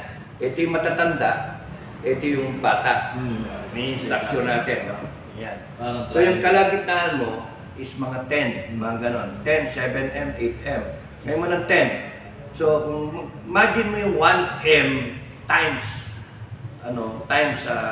10M, di ba? You're talking of 10 trillion. Yun ang ibabalik. Ilalabas ng state yun. Para bumalik sa Para bumalik dun sa year na yon na 20-year-old. And so on and so forth. Therefore, yung pumasok sa iyo na pera, kinakailangan yung state, ang iniisip niya, merong portion doon na ilalagay ko yung pera such that babalik sa akin yun para mabayaran kita. At kasi yung ibang parte doon, hindi ko na, wala na, goodbye. Pinangsweldo ko lang eh. Diba? Dapat gano'n ang utak ng Estado. Hiniram ko lang yung pera. Kung kunyari ikaw, hiniram ka ng pera sa bangko, gagamitin mo sa negosyo. O yung maniwala kang ginamit mo lang sa negosyo. Diba? Di ba, bibili pa ng kotse, bumili pa ng ganito, ganun, di ba? At yung natira, yun na lang yung pang-negosyo niya. Pero nalulusutan nila eh. Ma-manage nila properly. How much more ito? 20 years. So, kunyari, ginamit ng gobyerno na i-develop ang isang lugar. Lahat ng turista doon pupunta. Minarket niya. So, kikita yung gobyerno. Kunyari, gumawa siya ng isang oil exploration, oil rig, etc. Kumita siya doon. O kunyari, pera nilagay niya sa ating sovereign fund, etc. Kayang gawin yun. Kaya talaga. Pero maganda yun, magandang isipin na ingangak ko eh, masaya naman ako after 20 years, meron ako in-expect na babalik sa akin. Over and above, dun sa aking retirement, dun sa aking pera. And the attitude should be like that para yung gobyerno, hindi ganyan na kaliwa kanan, hindi naman nila pera. Nakukurap. Kaya nga, magagawa yun, sa totoo lang nga ngayon 5 trillion na budget, 5.7 trillion, Dapat yan, 4 trillion lang eh. O 3 something trillion kasi Yung pumupunta sa budget eh. Yung 30%. Pumupunta sa, sa corruption. Yung 30%. Oh, 40 pa nga eh. So 40% of 5 trillion is 2 trillion. Pupunta sa budget, sa corruption. Sipin mo 10 years, 20 trillion yun, di ba? Oh, 10 years. Eh, tanggalin mo lang yung corruption pala eh. Wala ka pang ginagawa eh. Di ba? Kaya nang bayaran yung unang ano mo. Pati yung utang ng ating Kaya nga, gobyerno, yung kaya nakaramong vlog. kaya nga ang ano dyan, what is the... Anyway, yun yung declaration number 8. Gusto ko yun kasi, kaya nga natatandaan ko yun eh. Gusto ko yun kasi what comes out, comes back. Diba? Mga goes back, no? Yung mga 8, kaya nga tatandaan ko siya na declaration number 8. State policy changes a lot. Kaya yung sweldo ng isang presidente, isang senator, congressman, tangin na ninyo, mga pinayo pa kayo. Pera namin yan eh. Ay, yung inaiyak ngayon ng Pilipino, pera namin. OFW, workers, etc., etc. All walks of life, paying taxes. And the people should be treated as bank owners. Pinahiram lang namin yung pera sa inyo eh. Tangina ninyo, nag-credit kayo eh. Yung... Kailangan yung gastos ay puhunanin yan ng naayos para may maibalik kayo sa amin. Correct. And kung hindi, death penalty. Ayan Mag-ayos kayo ang ganda no. Ang ganda no. Kung iintindihin nyo lang ng gusto yung It can be done actually. It can be done. Pwede yan. It can be done. Walang interest. Pwedeng bumalik kasi nga ang inisip. Yun nga lang ano eh. Yun nga lang na yung taniman mo lahat ng ano eh. You know, magkakonekta lahat yan ano. Say kunyari, if for example, isipin mo sa agriculture natin or any government product for that matter. Isipin mo lang, what are the 10 best products that we can export so that we will earn billions of dollars? Pwede eh. Paprojectin mo lang. Eh yun nakukuha kong pera ngayon sa inyo. Taxes. I will see to it na ipapasok ko kunyari, mag-export kunyari tayo ng mud crab o hipon o whatever. Na kung isipin mo, kung lalagay ka sa food security ng buong mundo, nasa Pilipinas ka, na laging umuulan naman, laging may resources, etc. etc. Ang kunin mo lang is yung technology, pauwiin mo yung mga Pilipino na marunong, and then dito kayo, you start up a business, etc. etc. na government owned, blah blah blah blah. Tapos noon, maandar yan. Kaya kitang bayaran. Kaya ko ibalik sa iyo yung pera mo. Basta yung operating principle doon, hindi ko pera yon. Hindi pera ng gobyerno yon. Pera ng taong bayan yon. At hiniram ko lang. Ang good thing is, meron akong 20 years. And after the 20 years, sunod-sunod din, 20 years, 20 years, 20 years, di ba? And then another 20 years. And by that time, that's 40 years. Di ba? Doon sa una, susuli ko sa iyo, 40 years na. Pero, kaya ko ba? Oo, dami na nagawa ng 40 years. Okay, example. Babalik ko lang para kung makalimutan. 1986. 38 years. 2024. Pilipinas. Yung tayo ngayon. 1986.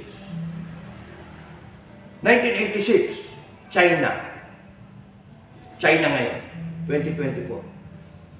Ano yung pinaka-visible na reliable na nakikita mo? 1990.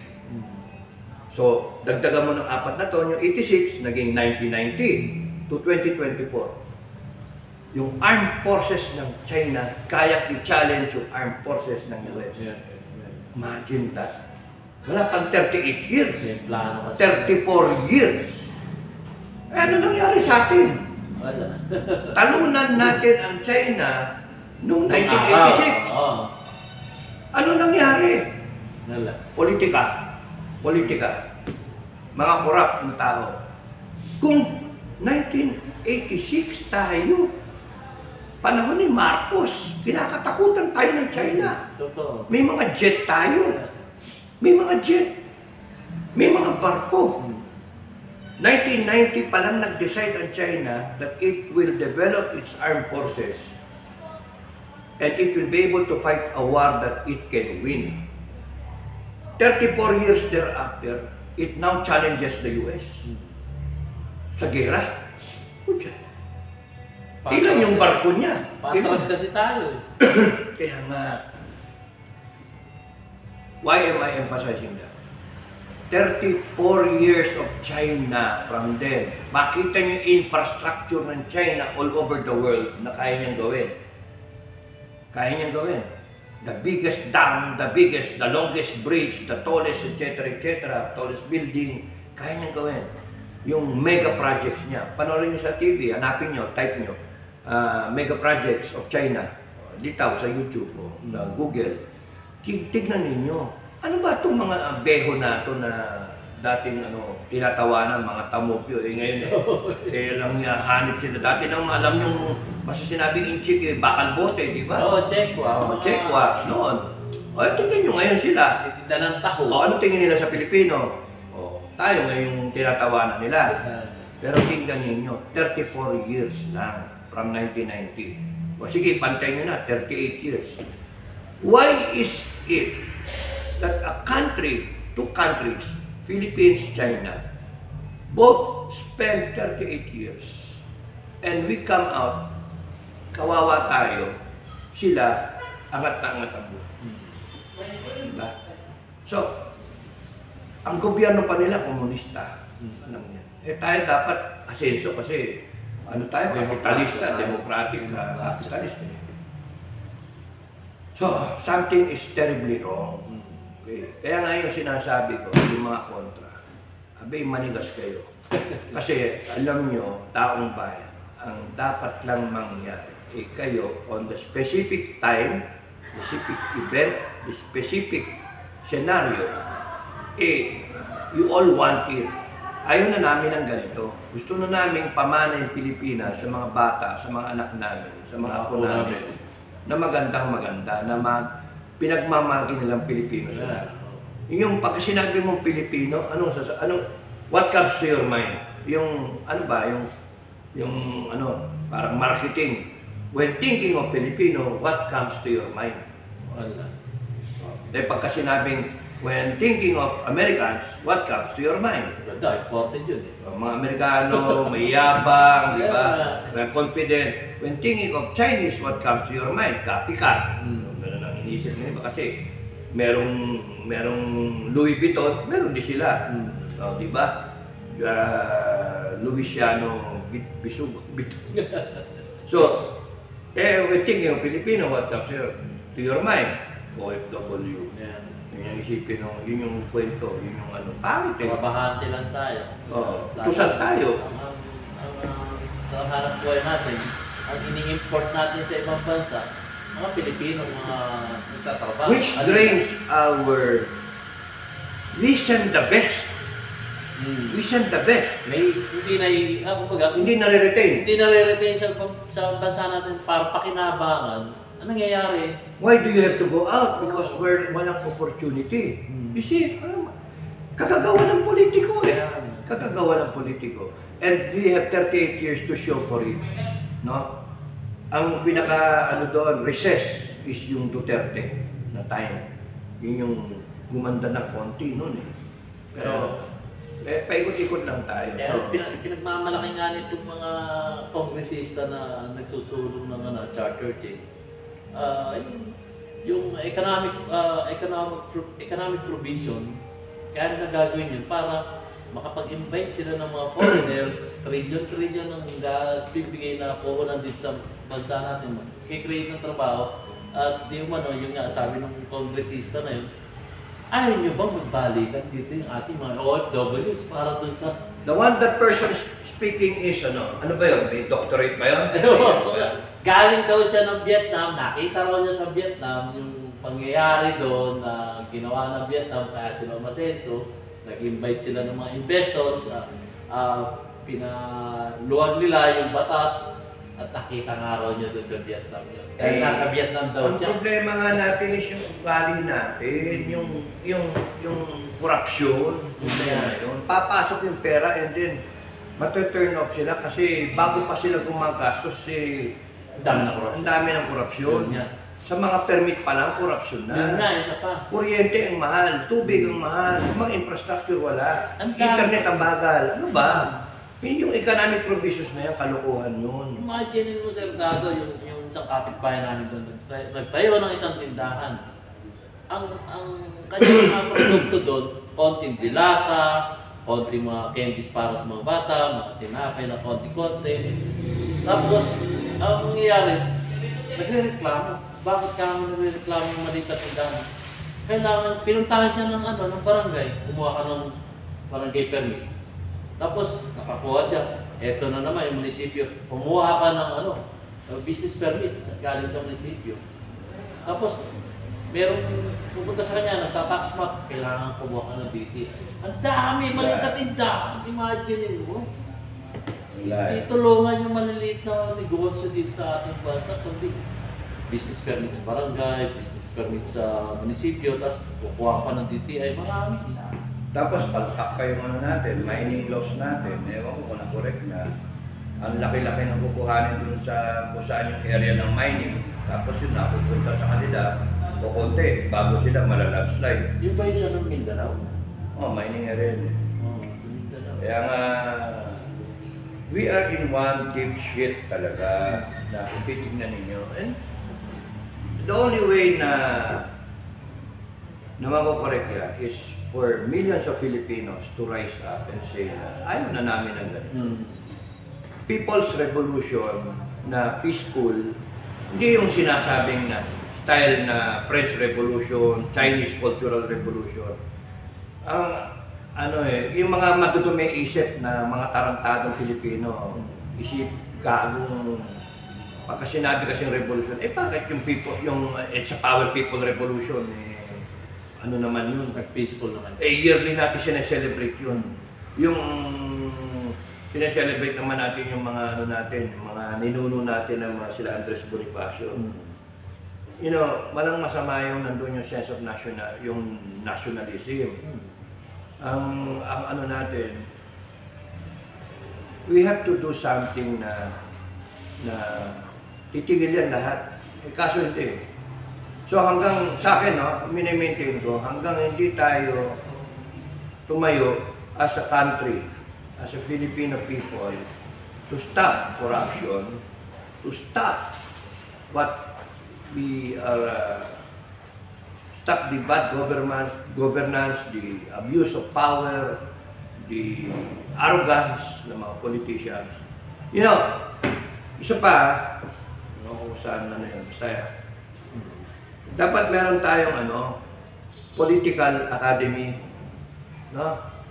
Kunyari, gusto mo magpolitiko, pasok ka doon sa academy, aralin ka ng COMELEC o whatever, no? Na state. Gusto mong signify mo, pagkagaling mo ng high school, gusto mo maging politiko one day, mag-mayor ka, hanggang mag-senator ka, mag-presidente ka ng Pilipinas o whatever, pasok ka doon sa sa academy. O kaya professional ka na, gusto mong maging mayor, pasok ka pa rin doon sa academy. I-certify ka nila. Pagka na-certify ka nila na okay ka na, tinuro sa iyo lahat how to become an honest to goodness na public servant, na maging politiko ka. So it's just like TESDA, gano'n ba? Parang gano'n. May similarity na magkakaroon ka ng NC1, NC2, NC3. Kasi kita mo sino ba yung mga nagiging politiko natin? Mga bobo mga walang alam nga Sayaw-sayaw lang, tapos pangako, ayun na, binuboto ng tao. Dadaanin sa ganda. Uy, sino yun? Sino yung maganda? Sexy. Sino yun? Sino yung congresswoman na maganda? Ay, Law? Yung Piling Mindanao yun eh. Piling na. Tsaka, alam ko, player yun, basketballista yun, marunong mag-shoot yun. Ano yun? PBA. Marunong mag-shoot yun. Yun ang nababalita. May charisma, no? May charisma. Kasi parang sa palakasan. Pero alam niyo, no, in fairness to, gusto ko lang sabihin, in fairness to that person, mali rin naman yung tinitira na pine-personal eh. Na ano yung ano yung sinasabi na ano daw siya, naging yung pangit yung ano eh. Yung description, naging girl lalo ng ibang congressman. Kasi look, tama yan, hindi na tama yan. Ano yun? Paul yun. Paul, ano Below the eh, belt yan. may pamilya yung tao. Below the belt no? yan. In defense to that person, ano, Below the belt. pangit yung gano'n. Pangit yung gano'n. Kasi you attack the problem, not the person. You attack these issues, not the person. Okay? That goes for everyone. On both camps. On both camps. Filipino people, there's some decency pa nga dapat tayong natitira. Hindi yung ganyan na pipirahin mo ng puta. Sabihin mong putatsing, the worst. Below the belt. May mga anak din tayo, may mga pinsan din tayo babae na isipin din natin. Attack the issues. Oo. Attack the issues. Uy, crush mo lang eh. Oh my God. Joke lang. Baka pinapanood ka nun. So, ano to? Political academy. So that you will learn. So that, kunyari, ganun din dapat sa armed forces eh. Kasi yung armed forces, yung J1, kung nakikinig yung armed forces, sinasabi ko yun noon na dapat tatanungin mo rin sa tao, sa opisyal o kaya sa sundalo, what they want to become outside. That's how you prepare your people. This can be sa government or sa private sector. Ako yung human resource, ako yung personnel in charge of my people. An extra mile will help your people. Kung isipin mo, Oliver, saan ka ba? Anong gusto mo pagkatapos mo? Pagka-graduate mo sa kumpanya na ito, anong balak? Magpa-farmer ka, magpo-politika ka, etc. Alam ng mga bossing mo. Ganon sa armed forces sana. Alam din na after a career na nag-i-span ng combat, etc., di ba? Command and staff, etc., etc. At the end of it, after reaching the age of 40, nag-optional ka, o 50, 60, 56, retirement age, paglabas mo, farmer ka, o kaya tatakbo ka mayor. So that I can now prepare you outside. Dapat ganon yung mga human resource. Ganon yung mga utak ng mga managers para hindi kawawa yung mga tao ninyo pagka nasa labas na kayo. So that meron silang fighting chance and they will benefit society or the community kung nasaan man sila mapunta. So kunyari, bala ko mag-OFW, o di, saan? Security sector o whatever, di ba? Kung engineer ka o kung whatever rin maging profession mo, it's really preparing yung career path ng tao. Helping out your people is very important para hindi magmukhang tamokyo ng tao. Tatakbo na ng mayor pala, walang alam kung paano. Pero sa totoo lang, Sir Dado, yung OFW, ayaw naman nilang ng ibang bansa. Sino ba naman tao na mangingibang bansa ka kung malaki sweldo doon? Kung meron ng opportunity dito sa Pilipinas na trabaho, bakit pa ako aalis ng Pilipinas? Ang hard reality kasi, hanggang hindi nagkakaroon ng competitive na trabaho dito sa atin, laging may lalabas at lalabas. So, isipin mo, sweldo ka ng $2,000 doon, dito, magkano sweldoin mo? Same as ng halimbawa, yung taga-Visayas ako. Tapos, nakita ko, ang trabaho talaga naman dito, sinisiksik sa Maynila, yung trabaho. Yung mga nasa probinsya, mas malaki ang sweldo doon. Dito kasi sa probinsya, magsasaka ako, ang sweldo ko, ganito lang. So, luluwas ako ng Maynila, ngayon, nagsiksika na sa Maynila. Dahil problema. Imbis na yung sa probinsya, iniisip yung mga opisyalis ng gobyerno natin, uy, maglagay tayo ng mamumuhunan doon. Huwag na dito tayo tumutok sa Makati, sa Manila, Paranaque, maano na ngayon yun. Taguig, umaasenso na yan. Bakit hindi natin itapon sa probinsya? Oo nga. Di ba? Doon. Kasi walang opportunity. Pero kung nandun yung opportunity, ang dapat set up nga natin, oy, kasama yan doon sa panaginip ko. Ano, ang tawag dito, Philippines, tapos nun merong Federal State of Luzon, Yun, Visayas, Mindanao. Yun ang yun yung setup. Hanep, ganda sa pakinggan, no? Federal State of Luzon, Visayas, Mindanao. Tapos may tatlong head. May head sa Luzon, may head sa Visayas, may head sa Mindanao, may overall federal leader. Kung tatawagin mong presidente o may vice president siya, tatlo. Luzon, Visayas, Mindanao. Mag-away-away yan, o kundi kaya prime minister, kung parliament, hindi umabot yung panaginip kung hanggang saan. Kung basta ang setup, gano'n. Luzon, Visayas, Mindanao, may separate na kanya-kanya, to each its own. Pero as a country, Luzon. Tsaka na tayo mag-break down into more federal provinces, kunyari. Pero as a federal state, Luzon, Visayas, Mindanao.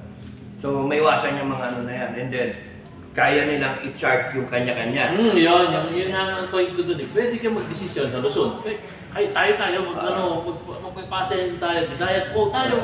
Pasensya na magulo kasi hindi ko tala yung sinulat ko eh. Kasi inassign ko may mga the way na, ang ginawa ko para matanda akong marami, naisip kong ganyan, then sulat ako, sulat. Para matanda. Para pagka nabasa ko siya, isipin ko, COMELEC, yung COMELEC, no politicians, walang tatakbo na politician, nagkagastos ka, it will be against law. Sa payan. Walang tatakbo. Takbo kang presidente, sabihin mo. Sabihin mo. And then, iipunin lahat ng COMELEC yun at siya ang gagastos sa posisyon mo. Siya mag-announce. Senator, congressman, mayor, bahala ang COMELEC. Sakit na ulo ng COMELEC yun. Pero pag hindi nyo sinod, ganun kayo. Hindi, ang punto, pag ikaw tumakbo ka ng senator, gumastos ka ng 400 million, putra is 100 million. Babawiin eh. Saan ko kukunin? Babawiin eh. Babawiin talaga. Kaya nga yung resolution 10 eh. Babawiin talaga. Pero kung kunyari, tumakbo ka ng senator, kahit sino, pero wala punan. wala kang gagastos. Bawal maggastos ka. Bawal.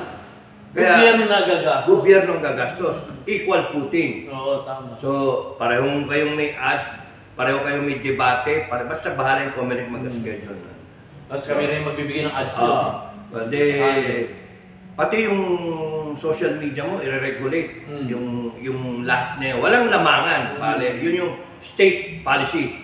Walang lalamang na isa kasi mayamang ka kumpara to sa isa na mas mahirap. Kasi ang state policy is walang dapat gagastos ng pera kung ikaw gusto mong mag-serve ka sa gobyerno kasi it is understood by the state, babawiin mo rin yun sa mga taong bayan. And related to sa number 8 na declaration na ibabalik ng state yung pera sa iyo na tax, di ba? So, kung baka hindi ka magnanakaw dapat kasi wala kang ginastos eh. No, nanalo ka by kung ano yung qualification mo at merit mo. COMELEC ang sakit ng ulo na nagkumpanya sa inyo at saka kinover yung debate ninyo lahat. Presidente, senator, governor, down the line, kung regional na nangyari, etc. So yun, natatanda ko. Congress, sinara, tsaka Senate, sinara. Tapos nun, nire-organize, tinrim down. Yung Congress, lumalabas, one per province. So, 87. Kung 87 yung provinces, one per province. Imbis na 300 plus ngayon. Wala na yung wala yung party list. Wala yan. Abolish yung Congress talaga doon sa panaginip ko. Nabolish yung Congress tsaka yung Senate. Talagang one stroke pa. Tapos, ayusin yung ayaw nyo ayusin yung ano namin, yung complaint namin resolution 10. O, sara namin kayo. Natapos. Wala na problema. O ngayon, sinong yung gagawa ng batas? Kung sino yung inupo ng Estado. Yun ang gagawa ng batas. By executive order or letter of instructions, parang panahon nila Marcos noon na ano. Pero merong ginawa yung people sa revolution na 12, ang tanda ko 12 na declaration. Parang order ba? Presidential decree, parang people's declaration, parang gano'n. Number 1 nga is yung nag-declare ng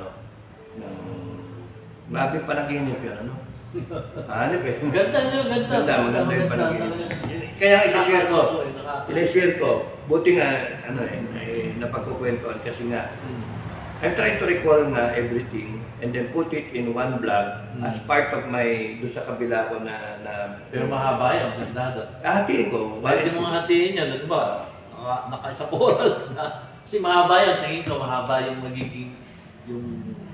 Pwede nga, siguro, pwede kong gawin, sabihin ko agad, 1 to 12. Mahirap kasi pagkapaiksin yung explanation, di maintindihan. Hindi, ang gagawin mo, 1 to 12 overview, and then yung explanation, 1, 2, 3, gano'n. 4, 5, 6. Maganda explanation din yung 8, may numero eh. Pero, hindi ko naman, bakit di ko problema yung mag-explain yung sinashare ko lang ngayon panaginip ko eh.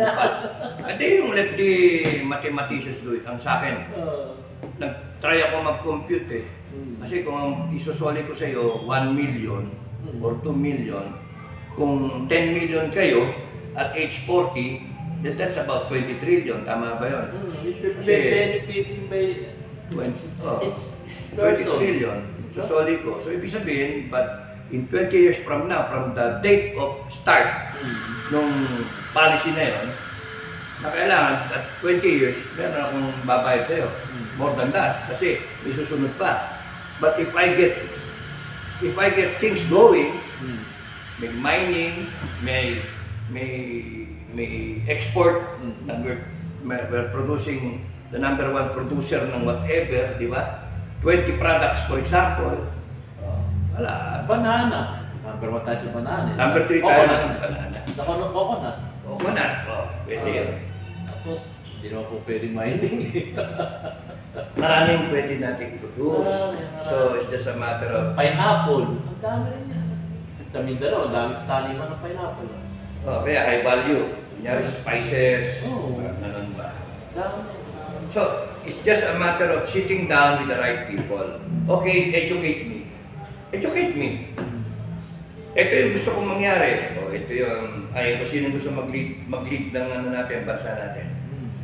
Upo ka, like the right people in front of you, you ask the right questions. Okay. Ang problema ko ganito eh, kinakailangan kong kumita yung bansa natin. Ganon. So, may appreciation kayo kung saan kumukuha ng pagkain yung continent ng US, ng South America, etc. Tapos saan ang gagaling lahat ng pagkain. So once you factor that all in, then you can now say, ano ang strength natin? Ano yung pwede natin gawin? So, doon tayo. Diba? So far, ang ginagawa natin, nag-export tayo ng tao, OFW. Which is one reason, thank you sa mga OFW natin, ng mga mga hero natin. Hindi babagsak ang Pilipinas sa totoo lang. Dahil sa OFW natin. Yan ang bumubuhay sa atin. Kinakailangan lang suklian ng gobyerno ang OFW natin. Yun yung dapat na after working away and then nung delikado pa yung mga buhay nila at harm's way sila at saka away from their families, malungkot, they find ang tawag dito, contentment na sila magkakasama sa area nila. Dapat yung Estado, sinusuklian sila ng magandang gobyerno. Yun ang natiintindihan ni Tatay Digong noon. Kaya siya, palagi siyang lumuluwas na ibang bansa. Kasi nag-upload, hindi lulubog yung bansa natin because we have OFWs to begin with. Now, dapat hindi ang naging mali ng mga politiko natin. Nakaasa tayo sa OFW pero wala namang ginagawa para sa OFW. Walang balik sa mga OFW. Walang balik eh. So dapat nga kung babalik mo yung Kaya nga yung declaration number 8. 8 nga bumabalik, di ba? Infinity. Infinity. So kung ano may nakuha sa iyo, ibalik sa iyo. Oo. Kaya nga lang kung 20 years, every 20 years. Kaya pasensya na, pero walang interes eh. Pero, nakikinabang na yung buong bansa. Isipin mo, binalik sa iyo yung kinuha mo. Samantalang, ilan tayo ngayon nagbayad ng taxes? Ilang taon ka na? Ilang taon na ako? Wala namang bumalik. So yung suya tayo, sinong meron? Politiko. Senator, congressmen, mayors, governors, even barangay captain, sila ang meron. Alis na yata yung mga anak mo. Hindi, nag-high sa iyo. Maraming lakad din yung mga anak mo. Tao dito sa bahay ko. So yun yung we have to sakit ng ulo ng Pilipinas. Ay, so, totoo yan. Tayo nga itong edad natin to, dapat tayo sitting pretty na eh. Totoo sin eh. Tayo pa yung problema para ipaliwanag sa taong bayan dapat na gawin para susubukan mo. Yun ang medyo Di ba maganda yun, yun yung walang gagastos na politiko. Comelec. Ay, maganda yun. Maganda talaga yun. Hanip yun eh. Ganda. Hanip yun eh, tama yan eh. Alam ko na, i-vlog mo na yun eh. Parang napanood ko na yun. Hindi pa. Hindi pa ba? Hindi pa. Siguro in passing na idea, pero yung ngayon, sinasabi ko, lahat yun eh, in one bagsak na panaginip eh. Na hindi ko nga ma-recall yung detalye, sayang eh. Kasi nga yung aso, bigla akong dumilagi lang ngayon, pinasok yung gila dito sa tenga ko eh, nagising ako bigla eh. Sira, yung loko-loko yung mga aso eh. Kaya pagkagutom na yun eh, nagigising. Nagising ako bigla. That's why, nung nire-recover ko pa yung sarili ko na bumalik ako dun sa scenario na yan. Scenario. Hindi ko nga gusto ko maalala nga kung sino yung mga military dun eh. Meron panaginip na gusto mong balik ako. Wala, hindi ko alam. Hindi naman balik. Ako nga, may chicks akong sabi ko, may chicks akong katabi. Tulog ako, hindi na ako. Ako nung bumalik ako eh, hindi nahubo eh. Nagbihis na eh. Joke. Joke lang. Hindi nahubo eh. Nagbihis na eh. Binabalikan ko. Pagbalik ko eh, parang, ba't ka bihis ka na? Papayag Ang tagal mo. Papayag na eh. Gago. Parang kulang ka sa Nakitigan na ito yung guys kasi naging seryoso na kami. Infinity na nga yung pinag-uusapan namin. Pero maganda yun guys. Infinity na yung sinasabi ni Sir Dato yung number 8 ko yun eh. Kaya declaration number 8. So hopefully managinip pa si Sir Dato sa... Yung yung 10 nga, parang panapat sa yun eh, resolution 10. Number 10 Oo, resolution 10. Parang, number 2, una, yung declaration ng ng revolution, People's Revolution. Number 2, death penalty kaagad eh. Number 3, yung whole departure order ng lahat ng politiko. Kasi ibabangga yung nila. Lahat ng assets nila, titignan yung SALN, tapos yung kita, lahat yun ibabangga. Tapos pagka hindi mo ma-explain, balik sa estado. yung asset. Yung sinasabi mo. Ay, kaya nga, number 2. Sorry dun sa iba, pero ganyan lang talaga. Panindigan nyo yung ginawa nyong pangunguha ng pera ng taong bayan. Kasi masahod pa sa Pero siyempre, yung mga tinatatamaan dyan, magagalit sa akin na, ako naman, ano ba kasalanan ko eh, pinapakita ko lang yung panaginip ko. Managinip din kayo. magagalit sila kung yun yung ginagawa nila. Ano magagalit sila kung yun yung totoong ginagawa nila. Na sila yung kurakot sa gobyerno. Ano eh, kung ang ganda nga sana isipin, ang linis ng Pilipinas noon kasi wala ka, walang matitirang kurakot. Wala. Kailan mo sisimulan sa dado yung kahit na hindi pa kompleto yung panaginip mo yun, yung explanation para makuha ng ating... Ano yan? Siguro, baka bukas may vlog ko yun. Oo. Ano na yun? Sa whiteboard eh. Sa whiteboard. Part by part mo, para maintindihan mo. Kaya nga Kaya panunurin ko yun. pagka tinamad nga ako di yung sa iyo na ito na lang, itong sorry na lang eh. Hindi pa, kulang pa yung ating Kasi mas maganda yung naroon ka sa whiteboard para step by step Iniisip ko nga eh. Buti nga eh, yung malinaw yung 1, 2, 8, 10. Comelec, malinaw yun. Basta sinunod ko lang sa whiteboard yung mga yung anong tawag doon, yung mga topic, stent ba? Mahirap sana managinip ulit. Hindi, to be continued yung pagdating mo sa Infinity. Dapat na, yun ang ginagawa ng mga general. Yeah. Mga retired natin general. Mga PMayor. Tinuro naman sa atin yung thinking ahead. Why don't you think ahead na in the event na magkaloko-loko tayo, alam niyo yung gagawin. Siguro naman nag-uusap yung mga yan. Oo, meron yan. Nag-uusapan nila. Na kung ano yung scenario 1, 2, 3, gano'n. Pero, yun nga yung solusyon. Hindi yung panay forma, hindi yung panay highfalutin kasi. You go down to the details kung ano yung sistema nating mali. Alam naman natin kung ano yung mali. O paano? Kagaya nun, yung Comelec. Hahayaan nyo ba na yung Comelec natin nagiging instrument pa na ganyan pa. Ginagago tayo eh. Kukolektahin nila yung pirma. Wala, hindi magsasaksi. PI? Tingin ko lang, hindi. Excuse me. Hindi magsasaksi. Tingin ko lang kasi talagang maharang na siya. Sabihin na natin kung ano man ang iniisip ni Senator Ivy. Alam naman natin kung bakit. Naharang na talaga niya yung Wala ko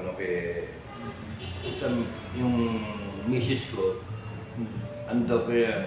okay daw si Amy sa kanya. Ako sinasabi ko, sa'yo okay, sa akin hindi. Kasi look, why would you say na siya daw, di ba siya yung nag-convince na kay Digong na huwag ilabas yung listahan, narco-list. Siya daw, di ba? Tapos siya na-convince na si VP Sara tumakbo in tandem with BBM. Tapos ngayon, look at the mess, di ba? Hindi naman siya. Kung magsalita naman siya, panay hapyaw-hapyaw, walang definite na, walang linaw. Ano ka ba? Kampi ka ba sa taong bayan o kampi ka sa kapatid mo? Ganun lang kasimple yun eh. Ganun lang kasimple. At isa pa yung Hindi pwede yung gumaganong-ganong ka, hindi mo malaman. Hindi makita ng tao kung nasaan ka eh. Yeah. Sa akin simple lang. Ang problema, ang tao will end up voting her.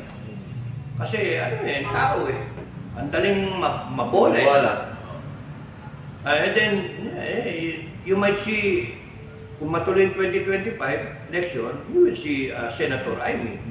Kung matuloy yung 2028, you might see BP Amy. Pero pwede rin yung BP Tulfo. Makakalimutan ng tao si Tulfo na... Hindi, ako naman, sa nakikita ko kasi si Senator Amy, naglalabasan, habang tumatagal, lumalabas yung maling ginagawa nila. Kaya nung, bakit ka nga naman pipiro ng electronic signature? Siya pala isa dun sa umayong dun sa tinatawag na budget, yung mga insertion na siyempre, pinatunayan niya yung isang congressista. Pinirmahan mo rin ito eh. Anong pamilang? Mga kababayan, sa akin lang napakasimple. In the absence of data or information or actual na knowledge dun sa nangyayari, no? Hindi natin alam yung mas transpiring between Aimee and Digong o kaya Sara, di ba? Hindi natin alam. Hindi natin alam yung Aimee and kapatid niya, BBM, or Aimee yung kapwa senators niya or congressmen, etc. Sa akin, in the absence of all that, what was said, simple lang sa akin. Member sila ng Senate ngayon, Resolution 10. Lahat sila may problema. Lahat sila. Senators at saka congressmen, lahat sila may problema. Simple lang ang standard ko. Hindi nyo kinwestiyon ang Senate Resolution number 10. number 10. Joint Resolution number 10. May problema kayo sa taong bayan. Lahat sila. So, malungkot ako na si Pato, o kaya si Bongo, si Robin, lahat sila. Portoling. Excuse me. Sayang. Lahat sila may problema sa akin. I cannot trust them. Inyo. Sorry sa inyo. I cannot Excuse me, kayo dapat ang nagde-defend sa mga tao.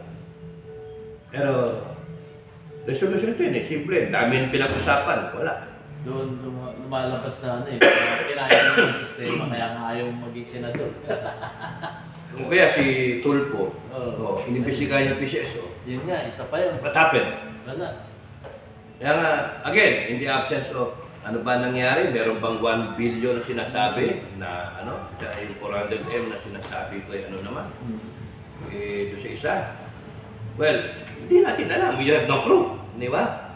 Pero, again, bottom line, member kayo na Senate ngayon, Resolution 10. Yun nga.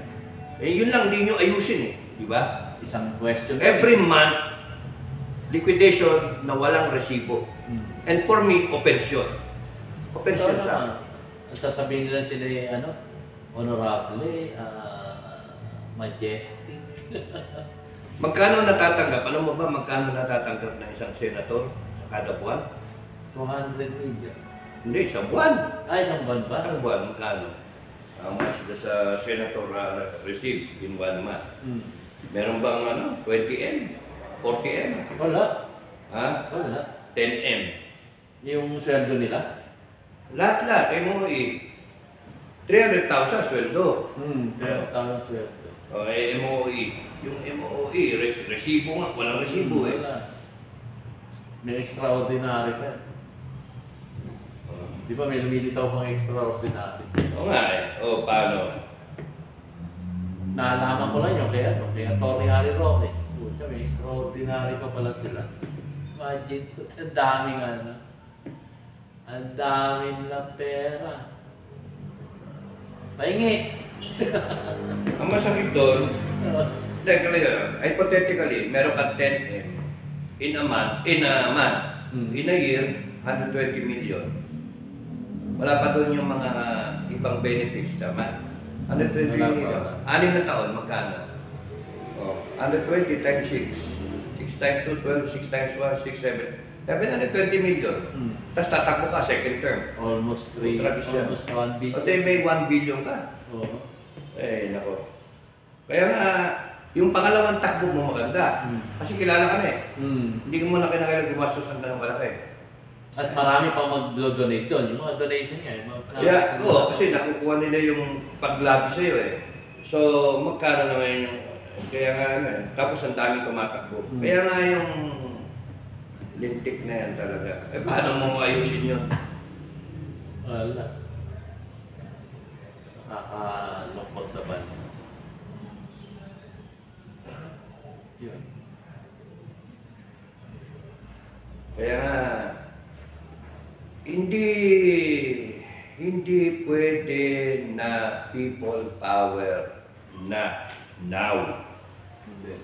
It will not prosper, manalo man ng people power now, and you still don't know what is happening and what is the problem, and more, what is the solution. You may know the problem, but you don't know the solution. May mga nag-comment sa akin sa vlog ko, Hindi mo naman alam yung solusyon eh. Ginanon ako. Dinilit ko. Gago. Mga Pilipinong gago eh. Nagmamarunong-runungan na hindi wala nang alam. Kaya nga eh, yun ang hirap sa atin eh. Yun nga, gumawa din kayo ng vlog kung alam niyo yung solusyon. Kukontra lang kayo, mag-vlog din kayo. Hindi yung magsisingit kayo, magko-comment kayo, pretending to know, alam ninyo lahat. Eh wala naman kami sinasabi na alam namin lahat. Sinasabi lang namin na pag-usapan namin, ano ba yung problema talaga?